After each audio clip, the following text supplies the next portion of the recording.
মুসলমান ঘরে ছেলেরা, মেয়েরা, বাপেরা, ও নবী পাকের প্রেমিকেরা, আমার আল্লাহ পাক রব্বুল আলামিন ওই নাফরমান বান্দাকে বলেছিল, ওগো আমার বান্দা, ওগো আমার বান্দা, বলো তো দেখি তুমি কেন এমন কথা বলেছিলে? তুমি কেন তোমার মৃত্যুর পরে তোমার লাশটাকে পুড়িয়ে দিতে বলেছিলে? পুড়িয়ে দিতে বলার পরে তুমি কেন ছাইটাকে দুই ভাগে আমার আল্লাহর রহমত থেকে বঞ্চিত করেছিল? আল্লাহর কাছে সেই সময় চেয়ে নিয়েছিল, আল্লাহ আপনি আমাকে একটা মাটির তৈরি আদমের সাথে আপনি আমাকে তুলনা করলেন। আমি হলাম আগুন, আমার কাজ হলো সব সময় উপরের দিকে ঠেলে ওঠা, আর মাটির কাজ কি? পায়ের তলায় থাকা। আল্লাহ আপনি ওকে আমাকে সিজদা করতে বলছেন, এটা কখনোই সম্ভব নয়। ওই সময় তো আল্লাহ পাক যখন রহমত থেকে বার করে দিল, আল্লাহর রহমত থেকে বার করে দিল, আপনার শয়তান ইবলিস আল্লাহর কাছে চেয়ে নিল, আল্লাহ আপনি আমাকে কিয়ামত পর্যন্ত হায়াত দিয়ে দেবেন, আল্লাহ আপনি আমাকে হায়াত দেন, আর আপনি এই ক্ষমতা দেন যেন আদম সন্তানের প্রতিটা শিরা উপশিরায় আমি ঢুকতে পারি, ওদেরকে ধোঁকা দিতে পারি, আর ওদেরকে আমি যেন জাহান্নামের রাস্তা দেখাতে পারি।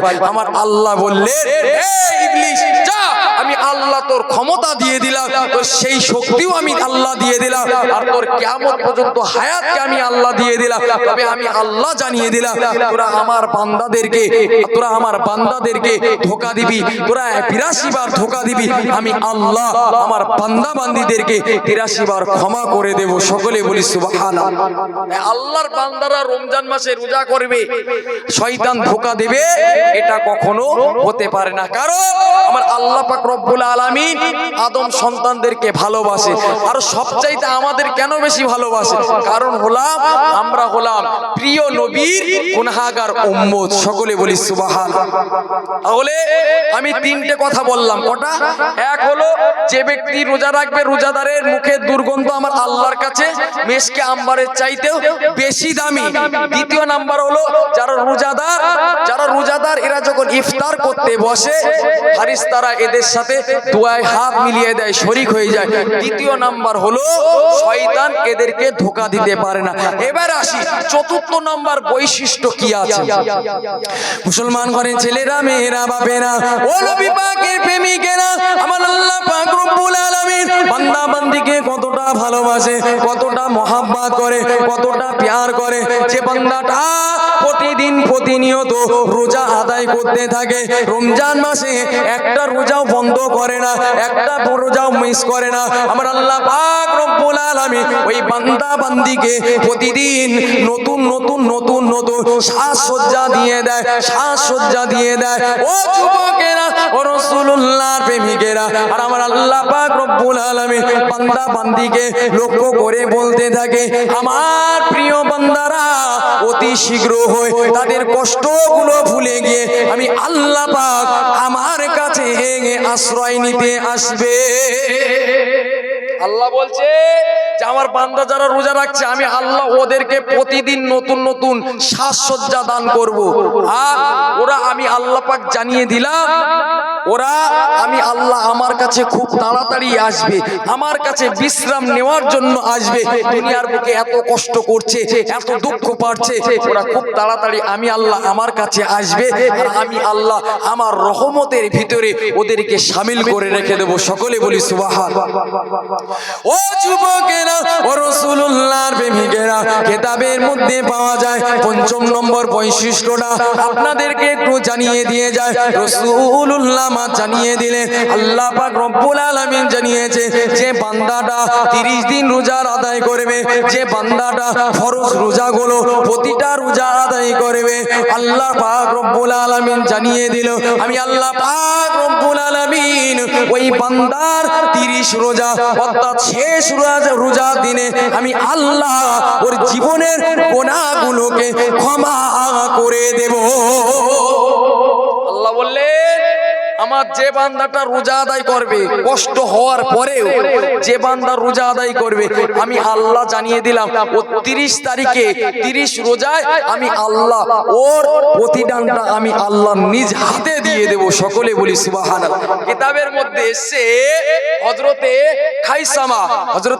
খাইসামা তিনি বলছেন মনিজনরা বলতেন, মুরব্বী যারা ছিলেন, জ্ঞানীগুণ যারা ছিলেন, এরা বলতেন যে একটা রোজার পরে আর একটা রোজা, অর্থাৎ এবছরের রোজার পরে সামনের বছরের রোজা, আপনার এই জুম্মায় এই শুক্রবারে নামাজের পরে সামনের শুক্রবার নামাজ, আপনার জোহরের নামাজের পরে আসরের নামাজ, আসরের নামাজের পরে আপনার মাগরিবের নামাজ, মাগরিবের নামাজের পরে ঈশার নামাজ, ঈশার নামাজের পরে ফজরের নামাজ, আবার ফজরের নামাজের পরে জোহরের নামাজ।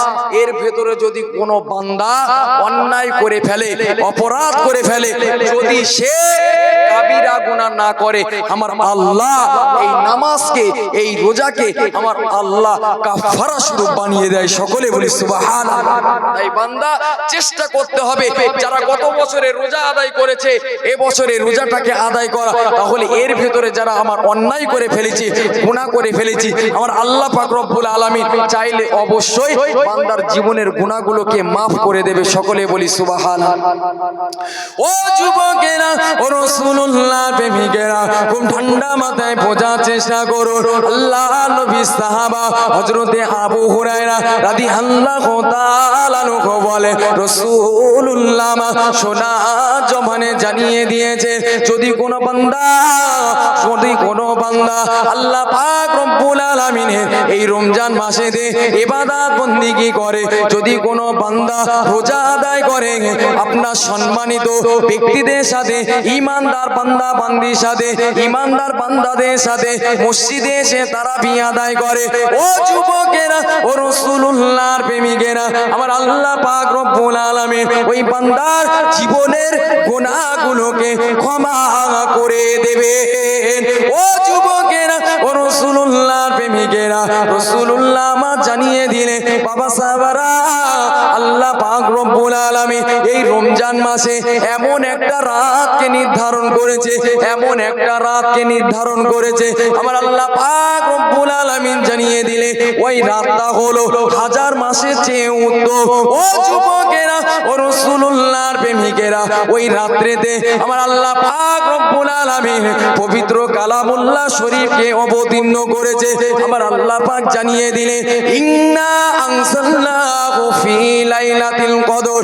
ও যুবকেরা, ও রাসূলুল্লাহর প্রেমিকেরা, আমার আল্লাহ পাক রব্বুল আলামিন জানিয়ে দিল নিশ্চয় আমি আল্লাহ পাক রব্বুল আলামিন আমার পবিত্র কালামুল্লাহ শরীফটা এই লাইলাতুল কদরের রাতে, অন্য একটা জায়গায় বলা হয়েছে ইন্না আনসালনাহু ফি লাইলাতিল মুবারাকা। আল্লাহ পাক রব্বুল আলামিন জানিয়েছে আমি আল্লাহ পাক রব্বুল আলামিন এই মুবারকবার রাতে, আমি আল্লাহ পাক রব্বুল আলামিন এই বরকতের রাতে আমি আল্লাহ পাক সুনির্দিষ্ট আল্লাহ পাক রব্বুল আলামিন পবিত্র কালামুল্লাহকে অবতীর্ণ করেছি। আর পবিত্র কালামুল্লাহটা এই জন্য অবতীর্ণ করেছি মানুষ যাতে হালাল কোনটা হারাম কোনটা সেটা বুঝে নিতে পারে, মানুষ কোনটা খারাপ কাজ করছে কোনটা ভালো কাজ করছে এটা যাতে বুঝে নিতে পারে। ও যুবকেরা, ও রাসূলুল্লাহর প্রেমিকেরা, রাসূলুল্লাহ সোনা জবানে জানিয়ে দিলেন বাবা সাহাবারা, আল্লাহ পাক রব্বুল আলামিন, আল্লাহ পাক রব্বুল আলামিন এই দিনেতে এই রাত্রেতে আমার আল্লাহ পাক রব্বুল আলামিনের বান্দা বান্দিরা যদি আল্লাহর কাছে রুনা জারি করে, আল্লাহর কাছে কান্নাকাটি করে, আল্লাহর কাছে চোখের পানিটা ফেলে দেয়, আমার আল্লাহ পাক রব্বুল আলামিনের রিজামন্দি হাসিল করার জন্য যদি কেউ কোরআন তেলাওয়াত করে, তাসবিহ পাঠ করে, কেউ যদি জিকির আজকার করে, আমার আল্লাহ পাক রব্বুল আলামিন ওই বান্দার দোয়াটাকে কবুল করে নেয়। ও যুবকেরা, ও রাসূলুল্লাহর প্রেমিকেরা, আমার আল্লাহ পাক রব্বুল আলামিন এই লাইলাতুল কদরের রাতে এত বরকত দিয়েছে, এত ফজিলাত দিয়েছে, আমার আল্লাহ পাক রব্বুল আলামিন ওই রাত্রিতে বান্দা বান্দির ভাগ্য লিখে থাকে। বান্দা বান্দি সামনের ভবিষ্যতে ও কি খাবে না খাবে, ও কি পড়বে না পড়বে, ও জীবন যাপনটা কেমন ভাবে চলবে না চলবে, ও কিভাবে ওঠা বসা করবে, ও অট্টলিকা করবে না ও ফকির হয়ে যাবে, ও ভালো রাস্তায় চলবে না খারাপ রাস্তায় চলবে, ও সুদ খাবে না ভালো রাস্তায় চলবে, ও জিনা করবে না ব্যভিচার করবে না ও ভালো রাস্তায় চলবে। আল্লাহ পাক রব্বুল আলামিনের কাছে ওই রাত্রেতে বান্দা বান্দি যেমনই চেয়ে নেবে, আমার আল্লাহ বান্দা বান্দির সমস্ত দোয়াগুলোকে কবুল করে নেবে। আমার আল্লাহ বান্দার দোয়াটাকে কবুল করে নেবে। বান্দা বলছে, আল্লাহ বলছে, বান্দা আমার রহমত থেকে নিরাশ হোস না। রাত 12টা বেজে গেলে সমস্ত দরওয়াজা জানালা বন্ধ হয়ে যায় কি যায় না? সমস্ত জানলা দরজা বন্ধ হয়ে যায়, সমস্ত জানলা দরজা বন্ধ হয়ে যায়, কিন্তু আমার রবের দরওয়াজাটা খোলা থাকে। আল্লাহ বলে, বান্দা কেউ যদি আমার কাছে চাইতে চাস আমার কাছে চা, কেউ যদি আমার কাছে তোরা তওবা করতে চাস আমার কাছে তওবা কর, আমি আল্লাহ তোদের তওবাকে কবুল করে নেব। তোদের যা চাওয়া আছে তোরা আমার কাছে চা, আমি আল্লাহ তোদের চাওয়াটাকে পূরণ করে দেব। সকলে বলি সুবহানাল্লাহ। বান্দা রোজা রাখবে, বান্দা রোজা রাখবে। আচ্ছা বলুন তো, বান্দা 1 মাস করে রোজা রাখে, বান্দার কষ্ট হয়? হয়? বান্দার কষ্ট হয়? বান্দার কষ্ট হয় না কেন বলেন দিনি? আমার আল্লাহ পাক রব্বুল আলামিন 30টা রোজা বান্দার জন্য ফরজ করেছে। কটা? 30টা। জি, প্রথম 10টা রোজা বান্দার জন্য রহমত করে দিয়েছে। কেন বলেন তো? বান্দা 11 মাস খাওয়া দাওয়া করবে, বান্দা ওই 11 মাস অন্য লাইনে চলে, বান্দা 11 মাস পরে যখন একটা মাস রোজা দেওয়া হবে, স্বাভাবিক মানুষের কষ্ট হবে কি হবে না? যে মানুষটা 3 বেলা খাওয়া দাওয়া করে, ও 11 মাস পরে এসে ওই দিনে একবার করে খাবে, ওর কষ্ট হবে তো নাকি? আল্লাহ বলছে, বান্দা তোরা চিন্তা করিস না, আমি আল্লাহ প্রথম 10টা রোজা আমার রহমত তোদের উপরে বর্ষণ করলাম, তোরা রোজা রাখবি কোনো কষ্ট পাবি না। সকলে বলি সুবহানাল্লাহ। কোন বান্দা প্রথম 10টা রোজায় কষ্ট পায়? আল্লাহ বলছে, বান্দা প্রথম 10টা রোজা তোদের কি হলো? পার হয়ে গেল, আমি আল্লাহ এবার 10টা রোজা করলাম মাগফিরাত। কি করলাম? মাগফিরাত, অর্থাৎ আমার আল্লাহর কাছে গুনাহ মাফ চাওয়া, গুনাহ মাফ চাওয়া। আমাদেরকে মনে রাখতে হবে, রাসূলুল্লাহ বলেছে, যে বান্দার সামনে রমজান মাস আসলো, যে বান্দার সামনে রমজান মাস আসলো এবং রমজান মাস আসার পরে নিজের গুনাহটাকে আমার আল্লাহর কাছ থেকে মাফ চেয়ে না নিতে পারলো, কপাল ফাটার পৃথিবীর বুকে কেউ নাই। রোজার মাস আসছে, আল্লাহর কাছে মাগফিরাতের দোয়া করুন, আল্লাহর কাছে প্রার্থনা করুন, অবশ্যই আল্লাহ পাক রব্বুল আলামিন আপনার দোয়াকে কবুল করবে। এবার আসি আমরা তৃতীয় 10 দিন। তৃতীয় 10 দিন রাসূলুল্লাহ সাল্লাল্লাহু আলাইহি ওয়াসাল্লাম বলেন, বান্দা বান্দীদের আমার আল্লাহ পাক রব্বুল আলামিন বান্দা বান্দির উপরে খুশি হয়ে যাবে। আমার আল্লাহ বান্দা রোজা রাখার কারণে ওর জীবনের গুনাহগুলোকে ক্ষমা করে দেবেন। সকলে বলি সুবহানাল্লাহ। বান্দা আল্লাহ পাক রব্বুল আলামিন যে আদেশগুলো আমাদেরকে করেছে, যে হুকুমগুলো আমাদেরকে মানতে বলেছে, এগুলো আমাদেরকে মানতে হবে। এখন আমরা আসি, একটু খুলে বলে দিয়ে যায় যে রোজা আমরা কারা রাখবো, রোজা কারা রাখবো, আল্লাহ কাদের উপরে রোজা ফরজ করিনি। কিতাবের মধ্যে এসেছে যে বান্দাটা সুস্থ থাকবে, সবল থাকবে, ওই বান্দার জন্য আল্লাহ পাক রব্বুল আলামিন রোজাকে ফরজ করেছে। তবে হ্যাঁ, যারা রুগ্ন, যারা আর কি যাদের সমস্যা আছে, যাদের শরীরের শক্তি নাই, যারা রোজা রাখলে আরো ক্ষতি হবে, ওই সমস্ত বান্দাদের জন্য রোজা রাখা ফরজ নাই। জি, যারা বৃদ্ধ হয়ে গিয়েছে, বয়স্ক হয়ে গিয়েছে, ওদের রোজা রাখা ওনাদের উপরে ফরজ নাই, ওনারা ফিদিয়া আদায় করবে, আপনার এক কথায় সদকাত করে দেবে, দান করে দেবে, এটা আল্লাহর কাছে কবুল হয়ে যাবে। কিন্তু যে বান্দাটা সুস্থ হালতে আছে, সবল হালতে রয়েছে, তার উপরে রোজা ফরজ, তাকে রোজা আদায় করতে হবে। সে যতই বাহানা দেখাক না কেন, তার কিন্তু রোজা আদায় করতে হবে। এবার আসি, রোজা কাদের উপরে ফরজ? একটা মানুষ ধরেন সফরে গিয়েছে, খুব কষ্ট, সফর করা খুবই কষ্ট। যারা জার্নিং করে তারা জানে যে সফর করা কতটা কষ্ট। এখন একজন সফরকৃত ব্যক্তি, তার উপরে কি রোজা ফরজ? রাসূলুল্লাহ বলছেন না, তার উপরে রোজার কোনো জোর জবরদস্তি নেই। সে রোজাটাকে চাইলে ভেঙে দিতে পারে, তবে যে কটা রোজা সে ভাঙবে সে পরে আবার গুনে গুনে গুনে গুনে সে কটা রোজা আদায় করে নেবে, সে কটা রোজা আদায় করে নেবে। গর্ভবতী মা যারা আছে এদের জন্য কি রোজা ফরজ? যদি মনে হয় সন্তানের কোনো সমস্যা দেখা দেবে, সন্তানের যদি কোনো সমস্যা হয়, আপনার মায়েদের বোনেদেরকে রোজা আদায় করতে হবে না, পরে আপনি সেটাকে আদায় করে দিতে পারেন।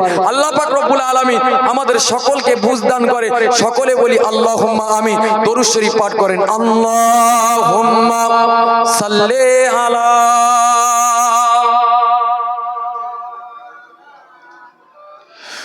ওয়ালা আলি।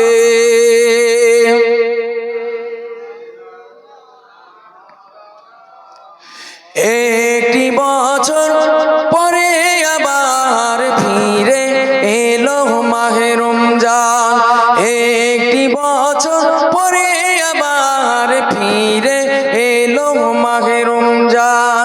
মুমিন হৃদয়ে পড়ল সানা, মুমিন হৃদয়ে পড়ল সানা, উঠলো জেগে নতুন প্রাণ। একটি বছর পরে আবার ফিরে এলো মাহে রমজান, একটি বছর পরে আবার ফিরে এলো মাহে রমজান। আল্লাহ তাআলার তরে রোজা পালন করো হে মুসলমান। দরুদ শরীফ। আল্লাহুম্মা সাল্লি আলা।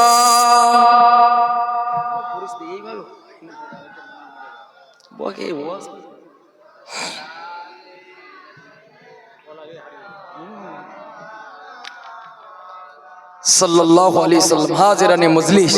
জি, তাহলে রোজা কাদের উপরে ফরজ বললাম? যারা সুস্থ সবল মানুষ এদের উপরে রোজাকে ফরজ, এদের উপরে রোজা ফরজ, এদেরকে রোজা আদায় করতে হবে। সাথে সাথে এখন আবার কিছু দলমত পার হয়েছে। কি দলমত বলেন তো? দলমত হলো 8 রাকাত তারাবি পড়বো না পড়বো না। এখন সব মোবাইলের মুফতি। অনেকে বলছে তারাবি না পড়লে হয়ে যাবে। আচ্ছা, তারাবি যদি না পড়লে হয়ে যায়, তাহলে রাসূলুল্লাহ কেন তারাবির বিধানটা চালু করেছিলেন? কেন করেছিলেন? এখন আমরা রাসূলুল্লাহর উপরে পৌঁছে যাচ্ছি। রাসূলুল্লাহর কথা আমরা মানতে চাই না, রাসূলুল্লাহর হাদিসকে মানতে আমাদের একটু এলার্জি ভাব লাগে, ঠিক কিনা? জি, কিন্তু ওটা করলে হবে না।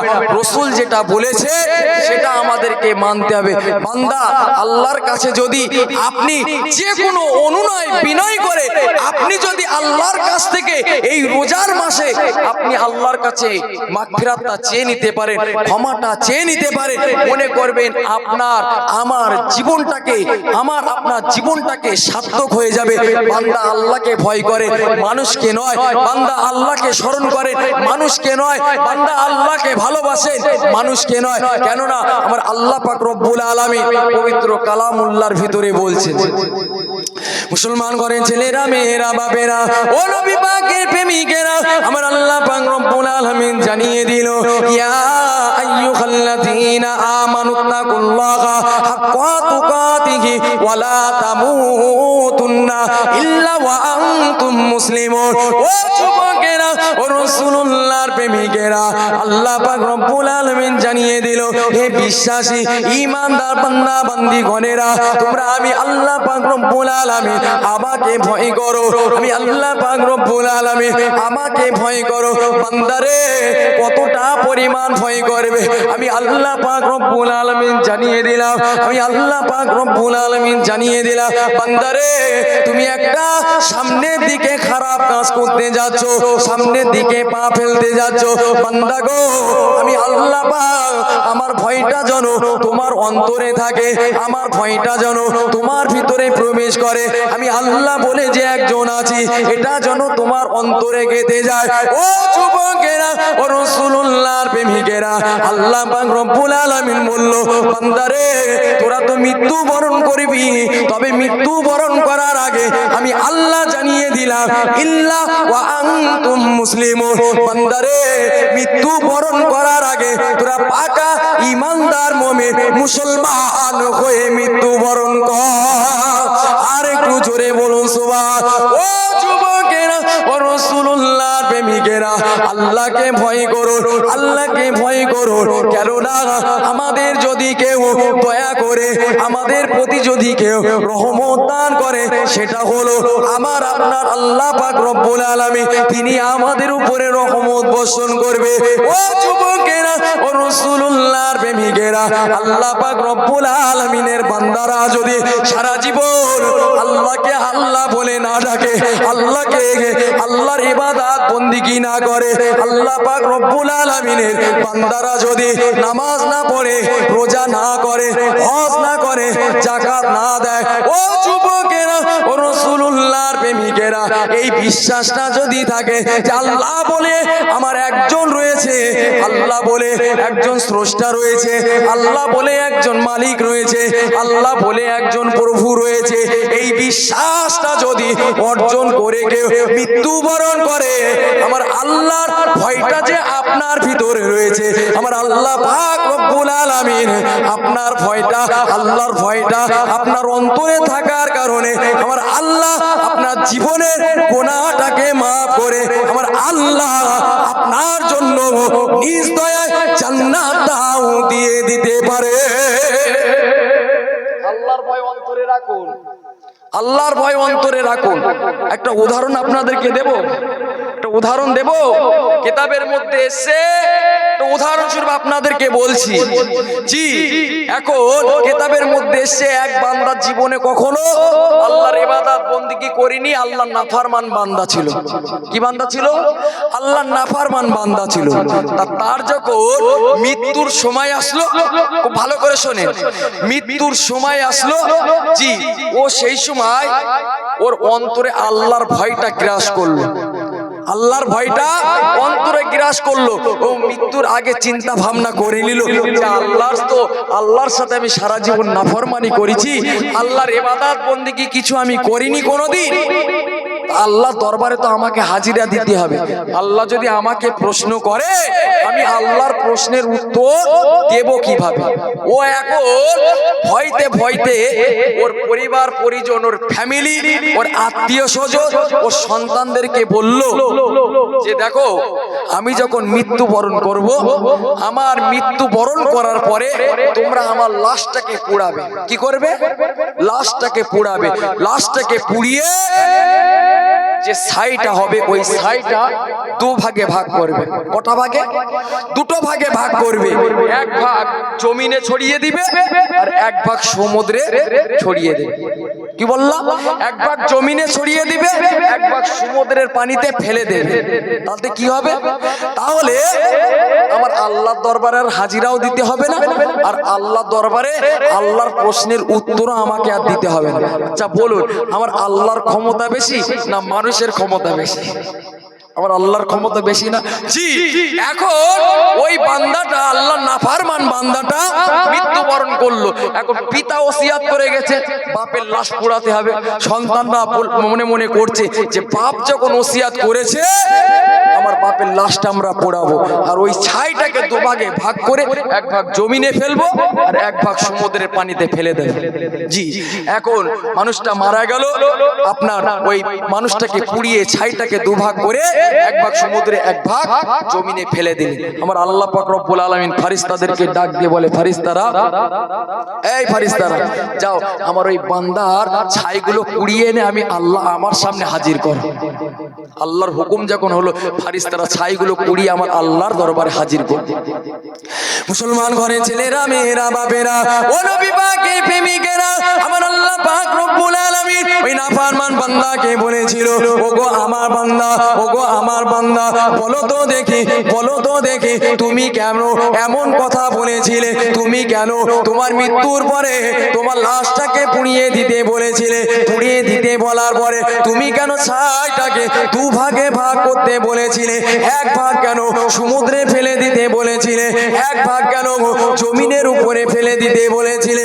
ও যুবকেরা, ও রাসূলুল্লাহর প্রেমিকেরা, আল্লাহ পাক রব্বুল আলামিনের ওই নাফরমানরা ঝরঝর করে কাঁদতে লাগে। আল্লাহ পাক, আমি সারা জীবন আপনার ইবাদত বন্দেগী করিনি। আল্লাহ পাক, সারা জীবন আপনার কথাকে শুনিনি। আল্লাহ পাক, আপনার আদেশ নিষেধগুলোকে মানিনি। ও রব্বি আল্লাহ পাক, আমার যখন মৃত্যুর সময়টা হয়ে গেল, আমার যখন মৃত্যুর সময় আসলে আল্লাহ পাক, আমার মনে বড্ড ভয় লেগে গেল, আমার মনে বড় ভয় ঢুকে গেল। কেননা আপনার সামনে আমাকে হাজিরা দিতে হবে। আল্লাহ পাক, আপনার সামনে আমাকে আসতে হবে। আপনি যে আমাকে প্রশ্ন করবেন, আপনি আমাকে জিজ্ঞাসা করবেন, আল্লাহ পাক, আপনার প্রশ্নের উত্তরটা আমি দিতে পারবো না। ও যুবকেরা, ও রাসূলুল্লাহর প্রেমিকেরা, ওই নাফরমান বান্দাটা বলেছিল, আল্লাহ পাক, আপনার ভয় থেকে এই জন্য আমার সন্তানদেরকে ওসিয়াত করে গিয়েছিলাম, আর তারা আমার ওসিয়াত মোতাবেক আমার লাশটাকে পুড়িয়ে ছাইটাকে দুভাগ করে এক ভাগ জমিনে ফেলে দিয়েছিল, এক ভাগ সমুদ্রে ফেলে দিয়েছিল। ও যুবকেরা, ও রাসূলুল্লাহর প্রেমিকেরা, আমার আল্লাহ পাক রব্বুল আলামিন ওই নাফরমান বান্দার উপরে খুশি হয়ে গেল। কেননা নাফরমান বান্দার ভিতরে আমার আল্লাহর যে ভয়টা গ্রাস করেছিল, আমার আল্লাহ পাক রব্বুল আলামিন যে ভয়টা পাকড়াও করেছিল, এই ভয় পাকড়াও করার কারণে আমার আল্লাহ পাক রব্বুল আলামিন ওই বান্দার উপরে খুশি হয়ে গেল। আমার আল্লাহ ওর জীবনের গুনাহগুলোকে ক্ষমা করে আমার আল্লাহ ওই বান্দার জন্য জান্নাত দিয়ে দিয়েছিল। আর একটু জোরে বলুন সুবহান। আল্লাহ দয়া কম না বেশি? এ কথা বলে আল্লাহ দয়া কম না বেশি? বান্দা অন্যায় করবে তো স্বাভাবিক, বান্দা যদি গুনাহ না করে, রব বলে যে একজন আছে সেটা বান্দা জানবে কি করে? আর বান্দা যদি গুনাহ না করে, রব কাকে ক্ষমা করবে? কথা বলে না, রব কাকে ক্ষমা করবে? বান্দা যদি গুনাহ না করে, আমার আল্লাহর কাছে রুনাজারি করবে কারা? আমার আল্লাহ তো বুদ্ধি করেই মানব জাতিকে দুনিয়ার বুকে পাঠিয়েছে। আমার আল্লাহ কি, আমার আল্লাহ কারোর কাছ থেকে কখনো বুদ্ধি নেয় নাকি? নেয় না। আল্লাহ যখন মানব জাতিকে সৃষ্টি করতে চেয়েছিল, মালাইকা ফারিস্তাদের কাছে জিজ্ঞাসা করেছিল, বলে আমার আল্লাহ জিজ্ঞাসা করেছিল, তারা বলেছিল, আল্লাহ আপনি ইবাদত, আপনি যে খলিফাগুলো নিযুক্ত করতে যাচ্ছে, আপনার যদি ইবাদত বন্দেগী করার জন্য হয় তাহলে আর করার দরকার নেই। কেন?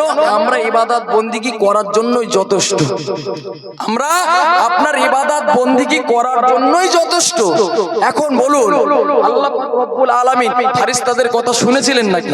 আল্লাহ বলেছিলেন, ইন্নী আ'লামু মা লা তা'লামুন, এই ফারিস্তারা, আমি আল্লাহ যা জানি তোমরা তাই জানো না। আমার আল্লাহ আদম নবীকে সৃষ্টি করেছে, আমার আল্লাহ তিনি তো এই দুনিয়ার বুকে নবী আদমকে পাঠিয়েছিলেন, আর তিনি দুনিয়ার বুকে এসেছিলেন বলেই তো আজ আমরা দুনিয়ার মুখ দেখতে পেয়েছি। আজ আল্লাহ বলে একজন আছে, আল্লাহকে চিনতে পেয়েছি। আজ আল্লাহ যে তামাম কুল কায়নাতের তিনি মালিক, আমরা সেটা জানতে পেরেছি না পারিনি? বান্দা সব যখন জানতে পারলাম, বান্দা কেন আল্লাহর রহমত থেকে নিরাশ হয়ে যায়? কেন আল্লাহর রহমত থেকে নিরাশ হয়ে যায়?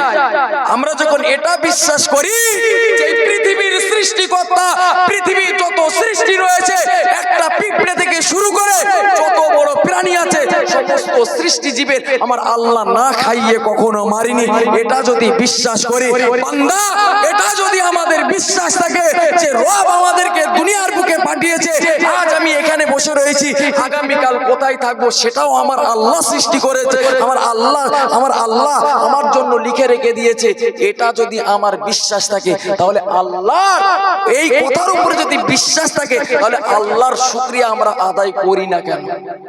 বান্দা, আমরা কি এতটাই নাফরমান হয়ে গেছি? আমরা এতটাই আল্লাহর গুনাহগার বান্দা হয়ে গেছি?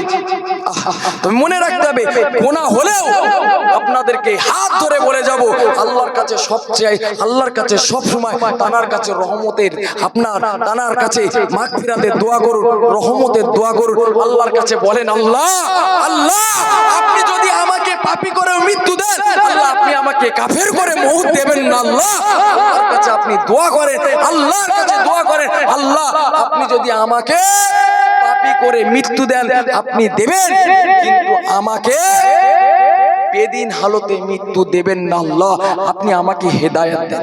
বান্দা আপনি বেশি না, আপনি বেশি না, আল্লাহর দরবারে প্রতিনিয়ত 40 দিন আপনি এইভাবে আল্লাহর কাছে চান, আমার আল্লাহ পাক রব্বুল আলামিন অবশ্যই আপনার এই দোয়াকে কবুল করে নেবে। সকলে বলি সুবহানাল্লাহ। আপনাদেরকে এই বিষয়ের উপরে একটা আমি বিষয় একটা তুলতাম, একটা ধরতাম, কিন্তু টাইম শর্ট, এক্ষুনি মাওলানা সাহেব হয়ে এসে যাবে, কারণ আমার টাইম একেবারেই শেষ, ওভার হয়ে গেছে, 2 মিনিট অটোমেটিক হয়ে গিয়েছে। যাই হোক, কত বড় আমি কাহিনীর দিকে যাব না।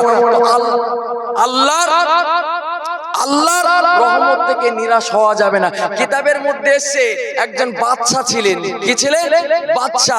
জি, এই বাদশার দরবারে, এই বাদশার এলাকায় একজন আবেদ বান্দা ছিলেন, আল্লাহওয়ালা বান্দা ছিলেন। জি, ওই আবেদ বান্দাটা এত ভালো মানুষ ছিলেন, ওই আবেদ বান্দাটা নিয়ে মানুষ সবাই চর্চা করত। জি, যখন আবেদের দরবারে গিয়ে ওই আবেদ বান্দাটার নামে যখন রাজার দরবারে গিয়ে যখন প্রশংসা করছে আবেদকে নিয়ে, এখন রাজা বলছে ঠিক আছে, ওই আবেদকে আমার দরবারে ডেকে নিয়ে আসো, আবেদকে আমার দরবারে ডেকে নিয়ে আসো। জি, এখন প্রজারা চলে গেল ওই আবেদকে ডাকার জন্য। ওই আবেদ রাজার দরবারে আসলো, আসার পরে রাজা ওই আল্লাহ পাক রব্বুল আলামিনের প্রেমিক বান্দার সাথে, আবেদ বান্দার সাথে কথোপকথন করতে লাগলো। জি, এখন কথোপকথন করতে করতে এদিকে রাজা বলছে, ওগো আবেদ, আপনার তো অনেক প্রশংসা শুনলাম, তা আপনি এক কাজ করেন, আপনি আমার কাছে আশ্রয় নিন, আপনি আমার কাছে আশ্রয় নিন। এখন আবেদ বলছে এটা কখনো সম্ভব নয়, আমি আপনার কাছে থাকতে পারবো না, আমি আপনার কাছে থাকতে পারবো না। তো এক প্রকারের রাজা যখন বারবার করে আবেদকে বলছে, আবেদ আপনি আমার কাছে থাকুন, কোনো অসুবিধা নেই। তা আবেদ তখন বলছে, আচ্ছা রাজামশাই, আমি আপনার কাছে একটা কথা বলতে চাই। বলে, হ্যাঁ বলো না, কি বলবো? জি, সেই সময় আবেদ বান্দা বলছে, রাজামশাই ধরেন আমি আপনার দরবারে থাকলাম, তা আপনার যারা রাজা প্রজা, আপনার যারা পূজারা রয়েছে, যারা সেবিকা রয়েছে, ধরেন কোনো একদিন আমি তার সাথে হাসি ঠাট্টা করলাম, কোনো খারাপ কাজ না, হাসি ঠাট্টা করলাম, তার সাথে আমি কথোপকথন করলাম, আপনি আমার প্রতি কি করবেন? আপনি আমাকে কি করবেন? যখন এই কথা বলেছে রাজাটা আপনার এত পরিমাণে রাগান্বিত হয়ে গেছে, রাজা আবেদকে বলতে লাগলো, বেয়াদব, তোর এত বড় সাহস, তুই আসতে না আসতে আমার সেবিকাদের দিকে তুই নজর দিস, খারাপ নজর দিস, যা তুই এখান থেকে বার হয়ে যা। জি, ওই সময় ওই আবেদ বান্দাটা ওই রাজাকে বলছে, ওই রাজাকে কি বলছে, ওগো রাজা, আপনার কাছে আমি একটা প্রস্তাব দিয়েছি, আপনি তাতে আমার উপরে এত রাগান্বিত হয়ে গেছে। মুসলমান ঘরের ছেলেরা, মেয়েরা, বাপেরা, ও নবী পাকের প্রেমিকেরা, খুব ঠান্ডা মাথায় বোঝার চেষ্টা করো। ওই আবেদটা বলেছিল, ওগো আমার রাজা মশাই, আপনি শুনে রেখে দেন, জেনে রেখে দেন, আমার এমন একজন দয়ালু রব আছে, এমন একজন স্রষ্টা আছে, এমন একজন প্রভু আছে, এমন একজন মালিক আছে, ও রাজা মশাই, আমি আল্লাহ পাক রব্বুল আলামিনের কাছে যদি শত অন্যায় করে থাকে, ভুল করে থাকে, যদি পাপও করে থাকে, আমার আল্লাহ পাক রব্বুল আলামিনের কাছে একবার যদি হাত তুলে রোনা জারি করে আমার 2 চোখের পানিটা যদি ফেলে দিই, আমার আল্লাহর কাছে যদি 2 চোখের পানিটা ফেলে দিয়ে ঝরঝর করে কাঁদতে থাকে, আমার আল্লাহ পাক রব্বুল আলামিন তিনি আমার দোয়াটাকে কবুল করে নেবে। ও রাজা মশাই, আমি আপনার আশ্রয়ে থাকতে যাই না, আমি আপনার আশ্রয়ে থাকতে যাই না, কেননা যিনি আমার সামান্য দোষ দেখে নিজের দরবার থেকে বার করে দিচ্ছে, এমন দরবারে আমার আশ্রয় দরকার না। আমি সেই রব, সেই আল্লাহ, সেই রবের কাছে যাব, সেই রবের আশ্রয় গ্রহণ করব, যিনি আমার শত পাপ থাকার পরে নিজের রহমত থেকে বঞ্চিত করে দেন না। আর একটু জোরে বলুন সুবহান। আবেদ বলছে আমি তোমার আশ্রয় নিতে চাই না, আমার একটা কথা শুনে তুমি আমাকে দরবার থেকে বার করে দিচ্ছ। আমার যে রব আমাকে সৃষ্টি করেছে, দিনে যদি আমি শত শত শত শত অন্যায় করে থাকি, আমার সেই রব কখনো রহমত থেকে নিরাশ করে না। আর আমার আল্লাহ তিনি আমাকে তার রহমত থেকে বার করে দেন না। সকলে বলি সুবহানাল্লাহ। যাই হোক, আমি গুনাহগার, আপনাদের খিদমতে দু চার কথা বললাম, আপনারা কেউ